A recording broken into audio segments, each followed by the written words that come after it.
Hello dear students, मैं P K Siddhant स्वागत करता हूं आपका अपने channel CSIR and JAM chemistry by Siddhant पे।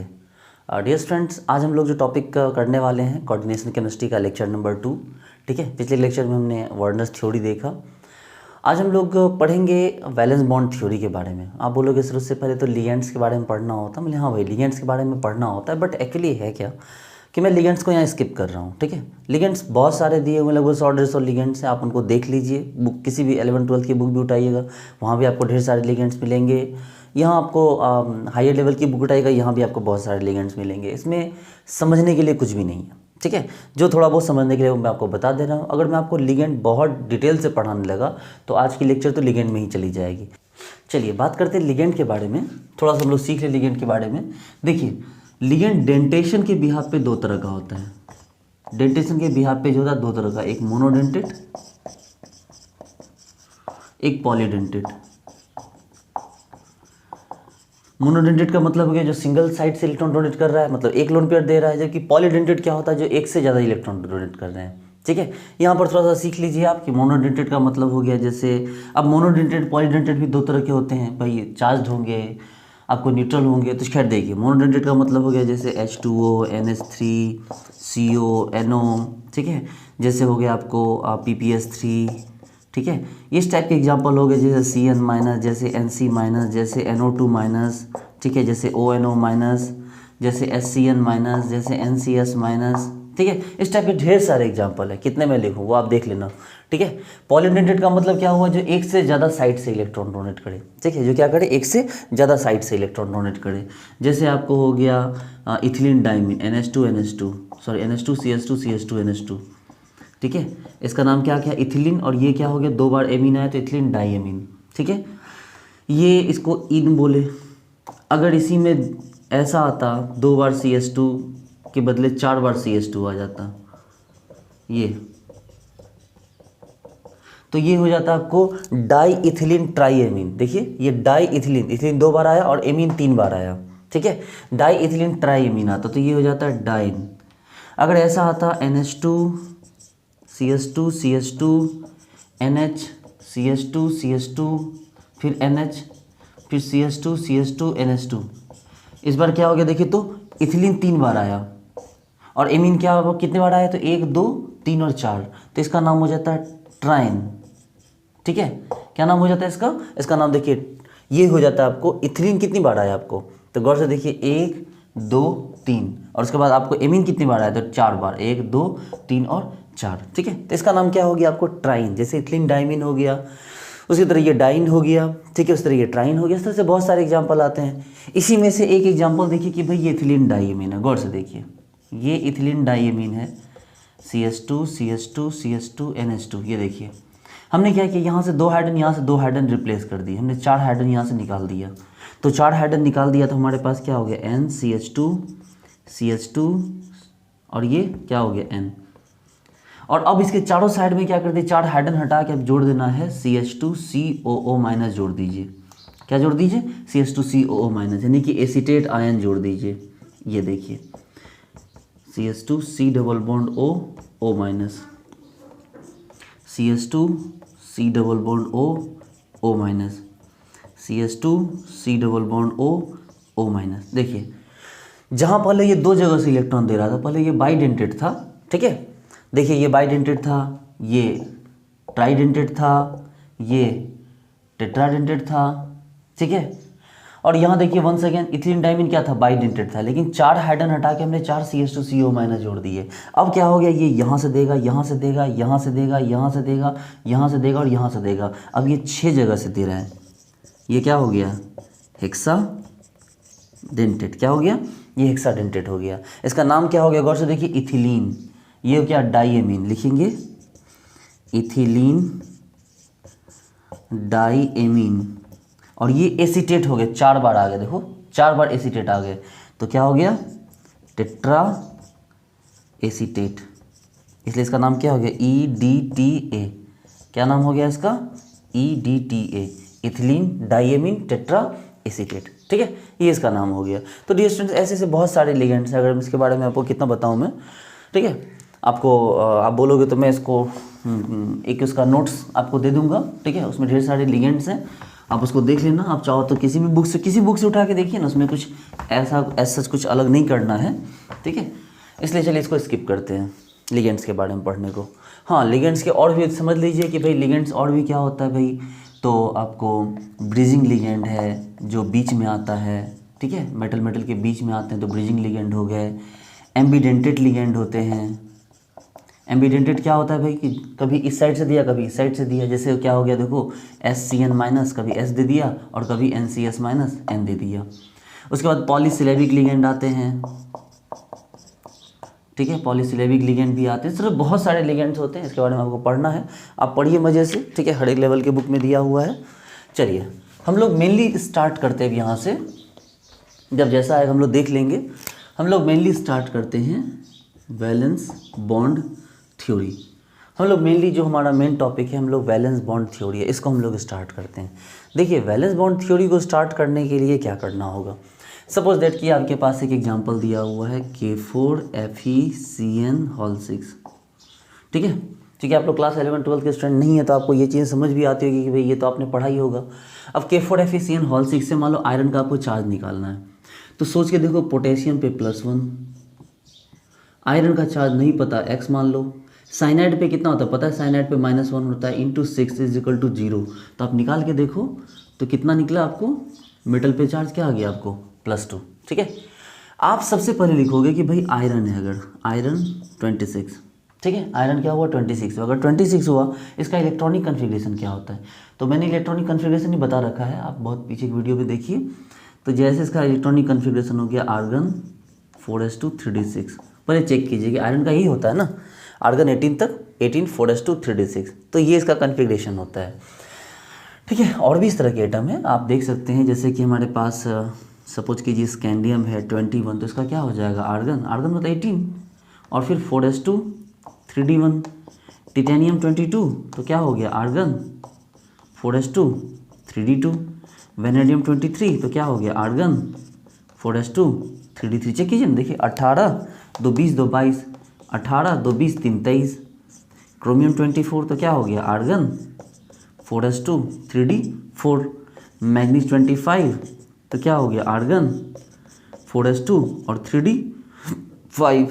उसके बाद क्या हो गया, मैग्नीज के बाद आपको आयरन हो गए 26, तो आर्गन 4s2 3d6। उसके बाद कोबाल्ट है तो आर्गन 4s2 और 3d7। निकेल हो गया तो आर्गन 4s2 3d8।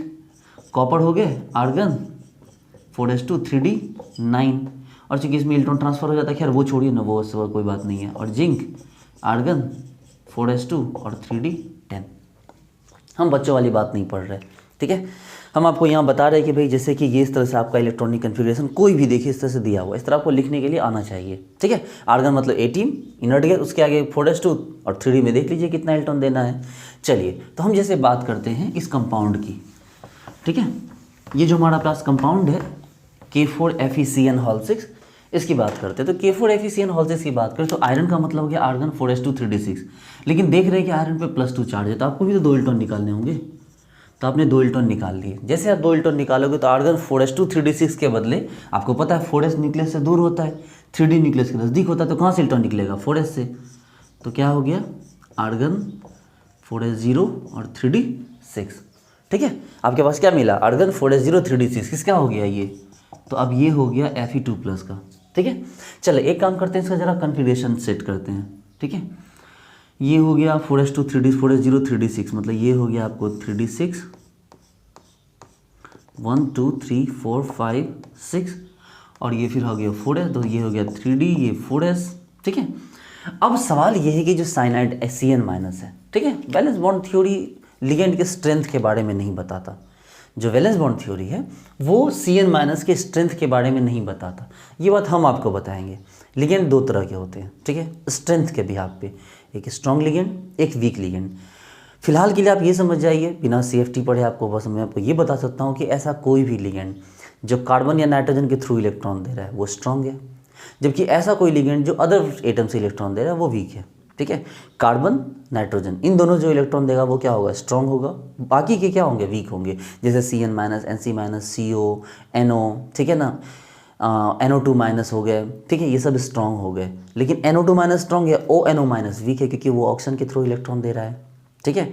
आपके पास मैंने बोला कि भाई कहीं भी कार्बन या नाइट्रोजन के थ्रू इलेक्ट्रॉन, हालांकि आगे हम लोग इसको क्लियर करेंगे, हम लोग CFT में क्लियर करेंगे, MOT पढ़ना है, लेकिन फिलहाल के लिए आप ये बात याद रखिए कि कार्बन नाइट्रोजन अगर इलेक्ट्रॉन देगा तो वो क्या होगा, स्ट्रॉन्ग होगा। और वैसे VBT क्या करता है ना, वो बता देता है कि हाँ भाई ये लिगेंड स्ट्रॉन्ग है या वीक है, ठीक है। तो VBT में आपको इस बात को जज करने की ज़रूरत नहीं पड़ती, और ना ही ये जज करता है कि भाई आपका लिगेंड स्ट्रॉन्ग है या वीक है।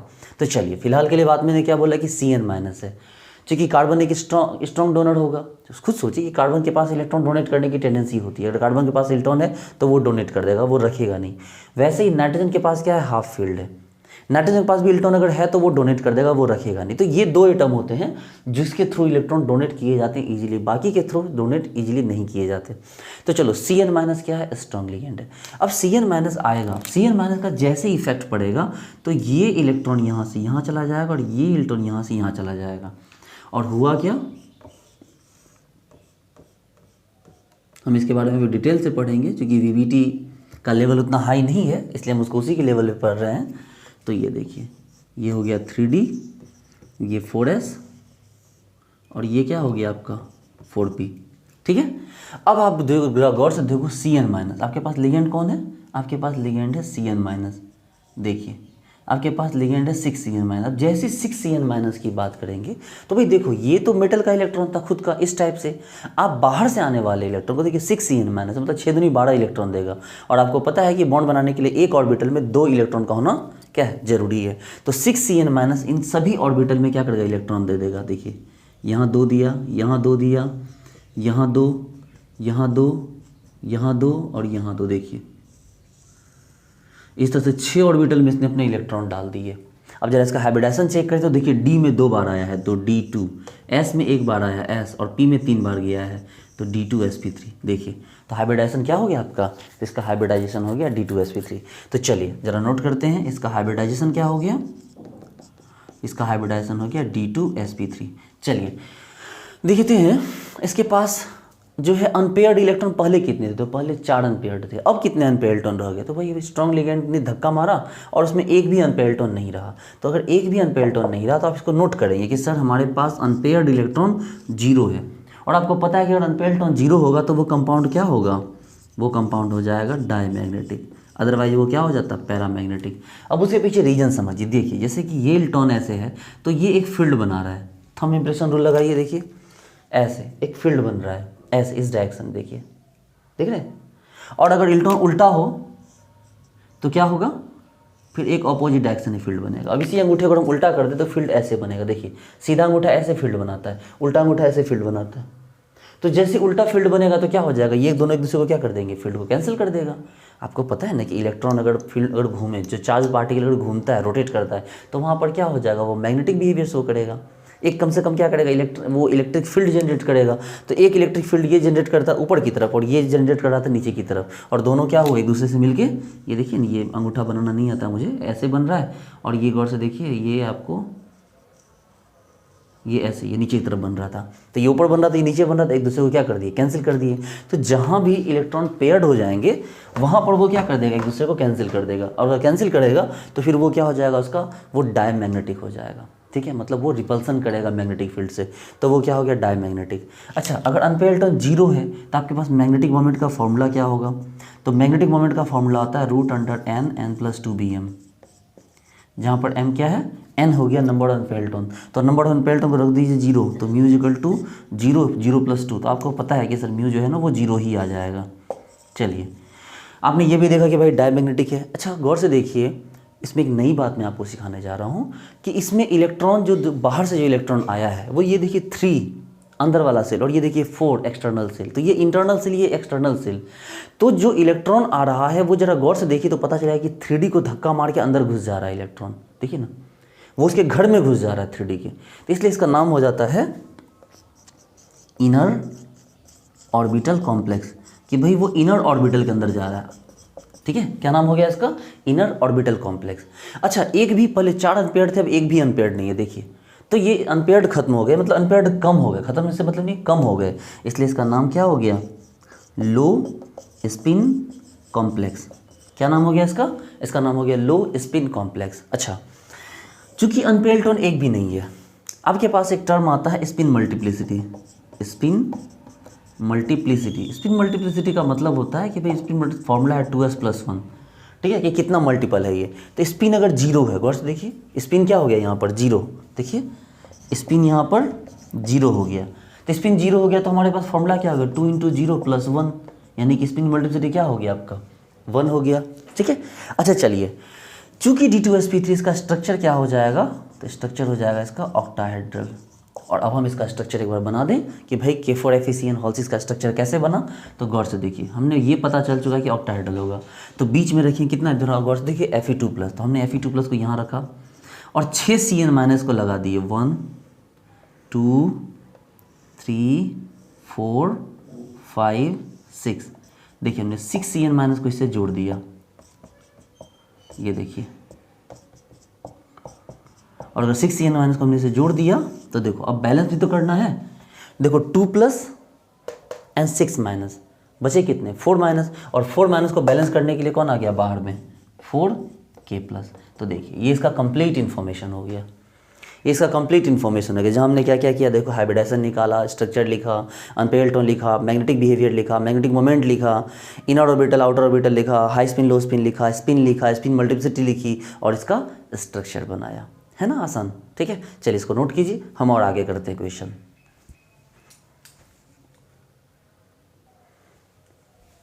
चलिए एक और एग्जांपल करते हैं, देखिए एक एग्जांपल करते हैं हम, K3FeCN होल्सिस। ठीक है, हम बात करते हैं K3FeCN होल्सिस की। आप देख सकते हैं 3 पोटेशियम पे 3+, आयरन का X, साइनाइड -1 × 6 = 0, इसलिए X का वैल्यू क्या हो गया, +3। ठीक है, X का वैल्यू क्या हो गया, +3। इस आयरन पे कितना चार्ज है, +3 चार्ज है। तो भाई देखो आयरन क्या होता है 26, यानी कि आर्गन 4s2 3d6। लेकिन अगर आप इसे 3 इलेक्ट्रॉन निकालते हैं, 3 इलेक्ट्रॉन निकालिएगा तो क्या हो जाएगा, 4s0 और 3d5। देखिए 3 निकलना है तो पहले 4s से निकलेगा बाहर है और फिर 3d से निकलेगा, तो क्या हो गया, आर्गन 4s0 और 3d5। अब आपके पास आ गया 4s0 3d5 आ गया, तो 4s0 3d5 अगर आ गया यहाँ पर, तो भाई सोचो क्या करना है, ये रहा आपका 3d5, ये रहा आपका 4s, तो ये 3d और ये 4s, तो 1 2 3 4 5। अब आपके पास लिगेंड कौन है, वंस अगेन CN- ही है, जो एक स्ट्रॉन्ग लिगेंड है। देखिए CN- क्या हो गया आपका, एक स्ट्रॉन्ग लिगेंड है ना। अब अगर CN- स्ट्रॉन्ग लिगेंड होगा तो क्या करेगा, वो तो धक्का मारेगा। देखिए ये यहाँ से यहाँ, ये यहाँ से यहाँ। आप बोलोगे सर ये क्या कॉन्सेप्ट है धक्का मारेगा, भाई समझाएंगे अभी, हम लोग जब पढ़ेंगे लिगेंड फील्ड थ्योरी तो वहाँ पर इस बात को और अच्छे से क्लियर करेंगे कि भाई ऐसा क्यों होता है। लेकिन फिलहाल के लिए आप ये बात समझिए, एक एग्जांपल समझिए। सपोज दैट कि आपके पास अपनी ज़मीन है, ठीक है, और आप कहीं बाहर रहते हो। जब आप बहुत दिन के बाद आए तो आपने देखा कि जो आपके पड़ोसी थे उन्होंने आपकी ज़मीन में खूंटा गाड़ दिया है, आपकी ज़मीन को उन्होंने कवर कर लिया है। ठीक है, तो आपके अंदर 2 तरह का नेचर होगा। ठीक है, अब आपके अंदर 2 तरह का नेचर होगा, या तो आपके अंदर नेचर होगा कि बहुत दबंग वाला, आप जाओगे खूंटा समेत उनको अंदर धकेल दोगे, खूंटा उखाड़ के उनके घर में घुसा दोगे, अगर आप स्ट्रांग हो, अगर आप दबंग नेचर के हो। और अगर आप वीक नेचर को तो आप एक्सेप्ट कर लोगे, ठीक है भाई जहाँ से खूंटा गड़ा हम उधर ही रह लेंगे, हम लड़ाई झगड़ा नहीं करेंगे। ठीक है, तो इसी तरह से लिगेंड भी 2 नेचर का होता है। एक स्ट्रांग लिगेंड है जो इस बात को नहीं मानता है कि नहीं भाई हमारी डी में, उसको बोलता है कि हमें ऑक्टाहेड्रल बनाने के लिए डी में 2 जगह चाहिए, मतलब चाहिए, वो हमारा हक है, वो तो हम लेके रहेंगे। इसलिए क्या करता है स्ट्रांग लिगेंड, इसको धक्का मार के यहाँ, इसको धक्का मार कर यहाँ पहुँचाया, तो इस तरह से क्या बना आपका, ये देखिए ऐसे ऐसे ऐसे ऐसे, ये देखिए ये बना। फिर ये क्या हुआ आपको, देखिए ये 3D और ये 4s। ठीक है, और कौन है भाई, ये आपका 4p, ये देखिए, तो 3D 4s 4p। अब चूंकि 6 साइनाइड माइनस है, 6 CN- है, तो आपको तो पता है वंस अगेन स्ट्रॉन्ग लिगेंड आपको धक्का देके पहुंचा चुका है, इलेक्ट्रॉन को क्या कर चुका है, इस तरह से मैक्सिमम मिनिमाइज कर चुका है। अब बाकी की जगह पे वो क्या करेगा, इलेक्ट्रॉन दे देगा। तो देखो 6 CN- है, 1 2 3 4 5 6 7 8 9 10 11 12, तो 6 CN- ने मिलकर टोटल 12 इलेक्ट्रॉन सप्लाई कर दिए। ठीक है, तो इस तरह से हाइब्रिडाइजेशन क्या हो गया इसका, D2sp3। देखिए इस तरह से हाइब्रिडाइजेशन क्या हो गया इसका, D2sp3। तो ये इसका परफेक्टली इसका हाइब्रिडाइजेशन हो गया। ठीक है, अब चलिए अब हम इसके बारे में थोड़ी बात करते हैं कि हुआ क्या क्या। सबसे पहले हम बात करते हैं हाइब्रिडाइजेशन। तो हाइब्रिडाइजेशन आ गया D2sp3। ठीक है, स्ट्रक्चर क्या हो गया, तो ऑक्टाहेड्रल। एकदम ध्यान से देखिए, हम बात करते हैं कि स्ट्रक्चर ऑक्टाहेड्रल हो गया भाई। उसके बाद आपको अनपेयर्ड इलेक्ट्रॉन कितना है, तो आप बोलोगे सर यहाँ 5 अनपेयर्ड था, यहाँ 1 अनपेयर्ड है। मतलब ठीक है, वेरी गुड, अनपेयर्ड इलेक्ट्रॉन 1 है। अच्छा, मैग्नेटिक मोमेंट क्या होगा, तो मैग्नेटिक मोमेंट का सर फॉर्मूला होता है n+2bm। तो आप बोलो सर n का वैल्यू 1 रखिए, 1 + 2 कीजिए तो √3 हो जाएगा सर।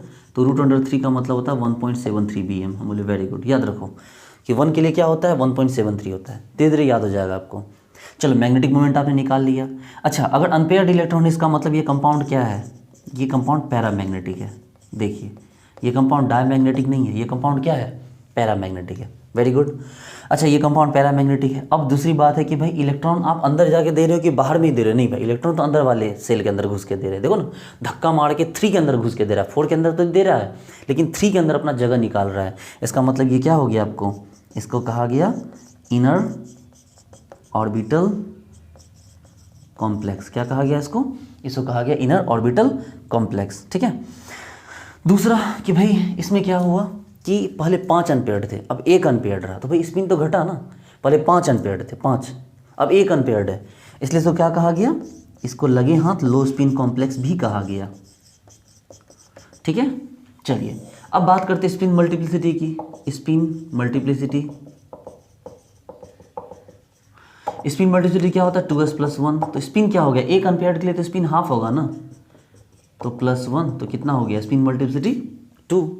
तो इतनी सारी बात करने के बाद अब इसका हम क्या करेंगे, बस स्ट्रक्चर बना के देखते हैं। देखिए ये रहा आयरन, एकदम ध्यान से देखिए, ये रहा आयरन 3+ वाला, और इसके साथ 6 Cn- लगे हुए। देखिए 6 Cn-, 1 2 3 4 5 और 6, ये देखिए इसके साथ 6 Cn- लगे हुए हैं।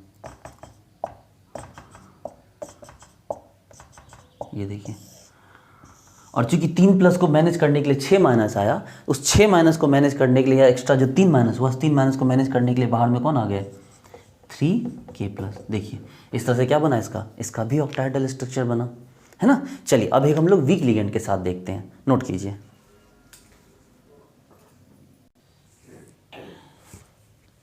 चलिए एक और एग्जांपल देखते हैं हम लोग। इस बार लिगेंड को हमने वीक ले लिया, गौर से देखिए, FeH2O6, और छोड़िए इसको देखिए, इसको देखते हैं हम लोग K3FeCl6। देखिए हो सकता है कि आपको बेसिक लगे, लेकिन इन चीज़ों को सीखना बहुत ज़रूरी, ताकि आगे का जो आप लोग कोऑर्डिनेशन आएगा, जो टफ लेवल का आएगा, वो आपको अच्छे से समझ में आए। ठीक है। देखिए K3FeCl6, अगर K3FeCl6 की बात करें हम, तो भाई कहने का मतलब यहाँ गर्ल्स देखिए, यहाँ भी आयरन पे +3 है। देखो ना, 3 पोटेशियम पे 3+, आयरन का X और क्लोरीन का -1 × 6 = 0। तो X का वैल्यू क्या आ गया, +3 हो गया। तो आप देख सकते हैं कि आयरन पे कितना चार्ज है, +3। तो ये रहा आयरन 26। ठीक है, ये क्या रहा, आयरन 26।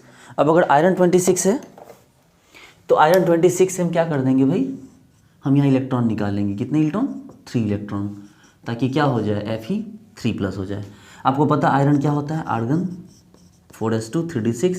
अब अगर 3 इलेक्ट्रॉन निकालोगे तो क्या हो जाएगा, आर्गन 4s0 और 3d5।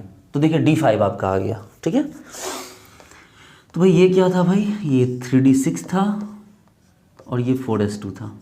देखिए ये 3d6 हो गया, आप हुंस रूल के अकॉर्डिंग बढ़ी ना, हुंस रूल आपको आता है ना, और ये 4s2। हमने यहाँ से 3 इलेक्ट्रॉन निकाल दिया, तो क्या हो गया, ये देखो 3d5 हो गया, ये हो गया 4s, और ये हो गया कौन, 4p। ये 3d, ये 4s, ये 4p। लेकिन प्रॉब्लम ये है कि इस बार जो आपका स्ट्रॉन्ग लिगेंड है, ठीक है, जो आपका स्ट्रॉन्ग लिगेंड है 6Cl-, क्लोरीन ना तो कार्बन से शुरू होता है, ना तो नाइट्रोजन से शुरू होता है, तो ये स्ट्रॉन्ग लिगेंड नहीं है। अगर ये स्ट्रॉन्ग लिगेंड नहीं है, तो ये धक्का मुक्की नहीं कर पाएगा, ये किसी इलेक्ट्रॉन को अंदर की तरफ धकेल नहीं पाएगा। समझिए बात को, हमने बोला ना कि कमजोर आदमी, ये वीक लिगेंड है, ये क्या करेगा, इलेक्ट्रॉन को धक्का देके अंदर नहीं पहुंचा सकता। जब धक्का देके नहीं पहुंचाएगा, तो जो सामने में उसी पे देगा। तो देखो बाहर में कौन है, 4s है, 4p है, 4d है, तो ये बेचारा थक हार के क्या करेगा, जो बाहर में होगा उसी में इलेक्ट्रॉन दे देगा। तो आपके पास 6Cl- है, आपने इलेक्ट्रॉन दिया, देखो एक यहाँ दिया, एक यहाँ दिया, एक यहाँ, एक यहाँ, एक यहाँ और एक यहाँ। इस तरह से एक नया सेट आपके पास बना जिसको क्या कहा गया, sp3d2। देखिए एक नया हाइब्रिडाइजेशन है क्या, sp3d2। तो चलिए चेक करते हैं हम इस कंपाउंड का हाइब्रिडाइजेशन क्या है, sp3d2। स्ट्रक्चर क्या है, ऑब्वियस सी बात है, d2sp3 रहे चाहे sp3d2 रहे, स्ट्रक्चर तो ऑक्टाहेड्रल ही होना है। चलिए नेक्स्ट बात करते हैं अनपेयर्ड इलेक्ट्रॉन कितना रह गया। तो अनपेयर्ड इलेक्ट्रॉन पाँचों का पाँचों रह गया। देखिए अगर अनपेयर्ड इलेक्ट्रॉन पाँचों के पाँचों रह गए तो मैग्नेटिक मोमेंट का फॉर्मूला क्या हो गया, √N+2Bm। तो क्या हो गया, √5 5 + 2, तो देखो 5 to 7 7 to 5, तो √35। तो 5 के लिए क्या याद होता है, 5.92। आप एक बात याद रखिए ना, देखिए इस चीज़ को याद रखिए, 1 के लिए होता है 1.73 Bm, 2 के लिए क्या होता है 2.84 Bm, 3 के लिए क्या होता है 3.87 Bm, 4 अनपेयर्ड के लिए क्या होता है 4.9 Bm और 5 के लिए क्या होता है 5.92 Bm। देखिए कितना, 1 तो 1, 2 तो 2, 3 तो 3, 4 तो 4, 5 तो 5, पहचानने के लिए आसान है ना। उसके बाद हाँ, उसके बाद देख लीजिए 1.73, 2.84, 3.87, 4.9, 5.92, ये याद कर जाइए आप इसको, डायरेक्टली इसको लिखने की जरूरत नहीं पड़ेगी, ये बनाने की जरूरत नहीं पड़ेगी। तो मैग्नेटिक मोमेंट कितना निकला 5.92, चूँकि 5 अनपेयर्ड है, मतलब सिंपल सी बात है अनपेयर्ड है, इसलिए ये कंपाउंड क्या हो गया आपको, ये कंपाउंड आपका पैरामैग्नेटिक हो गया। गौर से देखिए ये कंपाउंड क्या हो गया आपको, पैरामैग्नेटिक हो गया। अब चूंकि कंपाउंड देखिए हाइब्रिडाइजेशन देख लिया, स्ट्रक्चर देख लिया, अनपेयर्ड इलेक्ट्रॉन देख लिया, मैग्नेटिक मोमेंट देख लिया, पैरामैग्नेटिक देख लिया। अब जरा गौर से देखिए क्या इलेक्ट्रॉन अंदर घुसा है 3D में, बोले नहीं सर ये इलेक्ट्रॉन बाहर देके चला गया है। तो इसको आप इनर ऑर्बिटल कॉम्प्लेक्स नहीं कहेंगे, आप इसको बोलेंगे आउटर ऑर्बिटल कॉम्प्लेक्स। क्या बोलेंगे इसको आप, आउटर ऑर्बिटल कॉम्प्लेक्स, मतलब ये बाहर इलेक्ट्रॉन देके जा रहा है। ओके, यहाँ अनपेयर्ड इलेक्ट्रॉन जो था ये 5 अनपेयर्ड है, ये घटा है क्या, बोले नहीं सर घटा थोड़ी सर, और तो बढ़ गया है सर। देखिए ना ये घटा वटा नहीं है, ये 5 का 5 अनपेयर्ड रह गया, सो किसी ने छेड़छाड़ नहीं की। तो अगर किसी ने छेड़छाड़ नहीं की है तो इसको क्या बोलेंगे हम, हाई स्पिन कॉम्प्लेक्स। क्या बोलेंगे इसको बोलेंगे हम लोग हाई स्पिन कॉम्प्लेक्स। बात करते हैं स्पिन मल्टीप्लिसिटी की, Sm।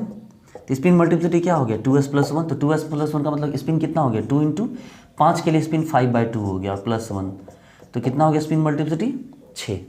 तो इतनी सारी बातें करने के बाद अब इसका हम लोग क्या करेंगे, स्ट्रक्चर ड्रॉ करके देखते हैं। ये देखिए ये रहा Fe3+, ठीक है, और साथ में 6 Cl- है, 1 2 3 4 5 6, देखो 6 Cl- और 6 Cl- है, तो 3+ और 6- बैलेंस करने के लिए बाहर में कितना आ गया आपको 3K+। देखिए तो इस तरह से क्या कर सकते हैं, आप इसका पूरा स्ट्रक्चर ड्रॉ कर लिए। चलिए एक स्ट्रक्चर और ड्रॉ करते हैं हम लोग।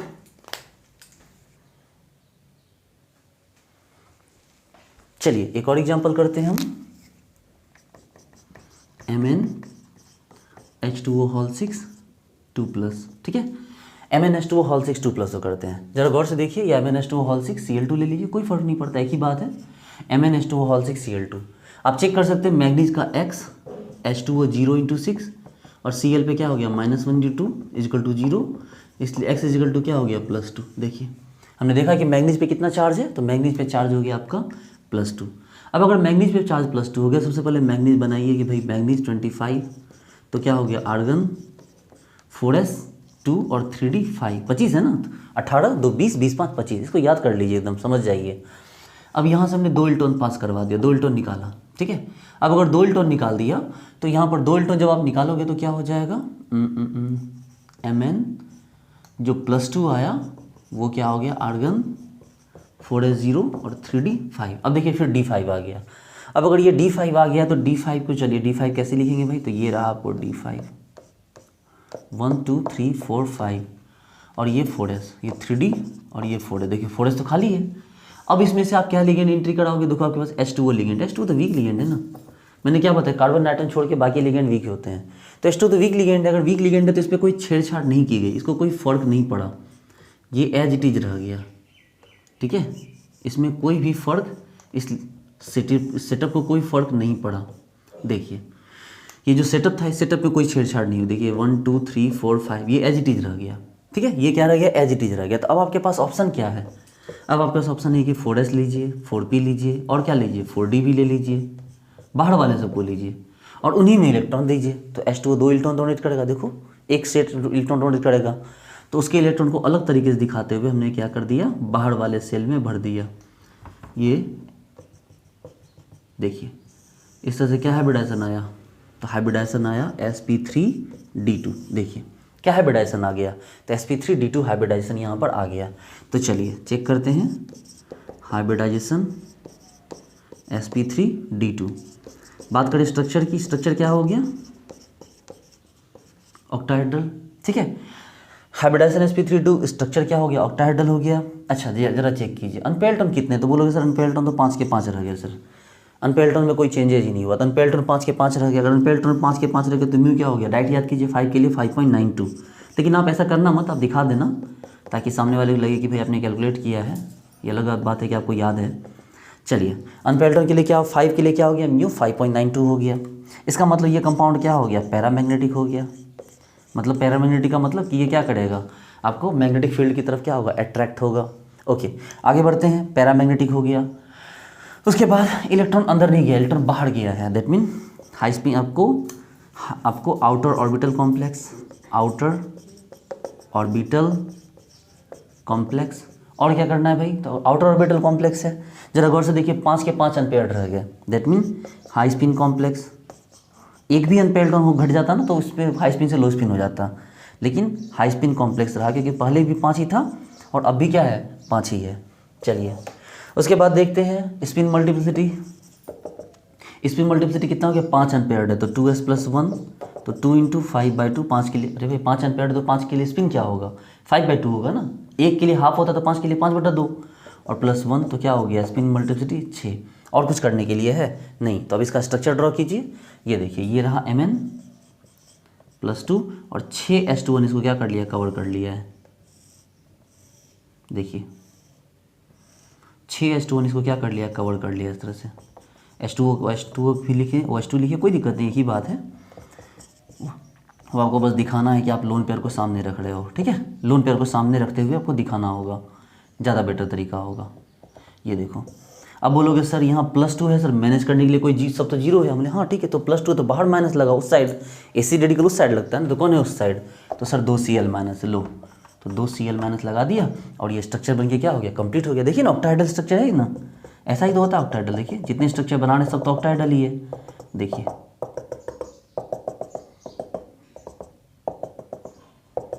ये देखिए ये सभी क्या है, ऑक्टाहेड्रल है। तो इस तरह से आप देख सकते हैं कि भाई हमने क्या किया कि आपको एक हम लोग भी वैलेंस बॉन्ड थ्योरी को हमने स्टार्ट किया है। अभी लोग टेट्राहेड्रल मतलब करेंगे, ऑक्टाहेड्रल में बहुत सारे एग्जांपल करेंगे, हम लोग बहुत सारे इसमें एक्सेप्शनल वाले एग्जांपल भी करने वाले हैं। तो डियर फ्रेंड्स आप लोग बने रहिए, मेरे वीडियोस देखिए, ठीक है। मेरे चैनल को सब्सक्राइब कीजिए, अपने फ्रेंड्स के साथ शेयर कीजिए। मैं आपको पूरी कोऑर्डिनेशन केमिस्ट्री इतने कमाल वे में कंप्लीट करूँगा, इतना फैंटास्टिक वे में आपको कंप्लीट करूँगा कि आपको हमेशा के लिए कोऑर्डिनेशन, जिस तरह से आपको ऑर्गेनोमेट्रिक केमिस्ट्री बिल्कुल अच्छे से याद हो गई है, वैसे ही आपको कोऑर्डिनेशन केमिस्ट्री हमेशा के लिए अच्छे से याद हो जाएगी। और मैंने जो प्रॉमिस किया है कि कोऑर्डिनेशन, OMC और आपको बाय इनऑर्गेनिक, इन तीनों को मिलाकर जो आपका 40 to 50 मार्क्स का जो आपको रिकवरी होती है CSIR के एग्ज़ाम में, और लगभग 20-25 मार्क्स के आसपास जो गेट में जो इसके क्वेश्चंस आते हैं 20 मार्क्स तक के, वो मैं आपको बहुत अच्छे से करवा दूंगा, सिखा दूंगा। ओके डियर स्टूडेंट्स, तो बने रहिए मेरे साथ। Okay, thank you so much.